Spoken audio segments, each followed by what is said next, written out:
ఇదివరకు మనది ఉమ్మడి రాష్ట్రంలో 25 జిల్లాలైతే 23 జిల్లాలైతే విడిపోయిన తర్వాత 13 జిల్లాలు మనకొచ్చింది. తెలంగాణకి 10 జిల్లాలు వచ్చింది. వాళ్ళు దాదాపు 30 దాటిపోయారు జిల్లాలు. మనకి ఆంధ్రప్రదేశ్కి వచ్చేటప్పటికి చంద్రబాబు నాయుడు ఫస్ట్ టర్మ్ పట్టించుకోలేదు.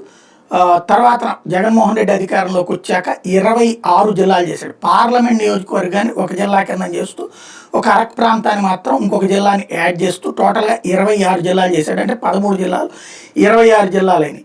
ఇప్పుడు దీని మీద ఒక కమిటీ వేసినటువంటి తెలుగుదేశం పార్టీ వీళ్ళ కార్యకర్తలు అడిగిన దాని ప్రకారం కొన్ని మార్పులు చేయడానికి ప్రిపేర్ అవుతోంది అన్నటువంటిది ఒక ఎత్తు అయితే, ఇప్పుడు టోటల్గా 36 జిల్లాలు వస్తాయి అన్నటువంటి లెక్క చెప్తున్నారు.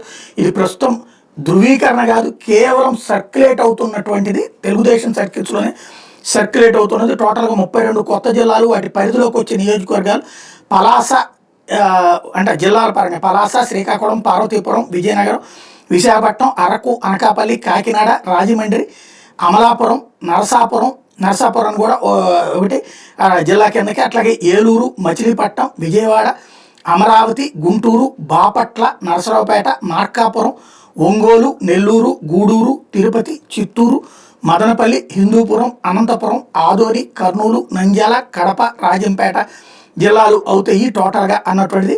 రాజంపేట లాంటి చోట్లన రాజంపేట జిల్లాకి 4 అసెంబ్లీ నియోజకవర్గాలు అయితే, కడపకి 6 అసెంబ్లీ నియోజకవర్గాలు వస్తాయి, నంద్యాలకి 5 అసెంబ్లీ నియోజకవర్గాలు వస్తాయి, కర్నూలుకి 4 అసెంబ్లీ నియోజకవర్గాలు వస్తాయి, ఆదోనికి 5 అసెంబ్లీ నియోజకవర్గాలు వస్తాయి. ఇట్లా ఒక్కొక్క లెక్క ప్రకారం, అంటే వీళ్ళ లెక్క వీళ్ళు ప్రొజెక్ట్ చేస్తున్నారు. ఎంతవరకు వాస్తవమో చూడాలి.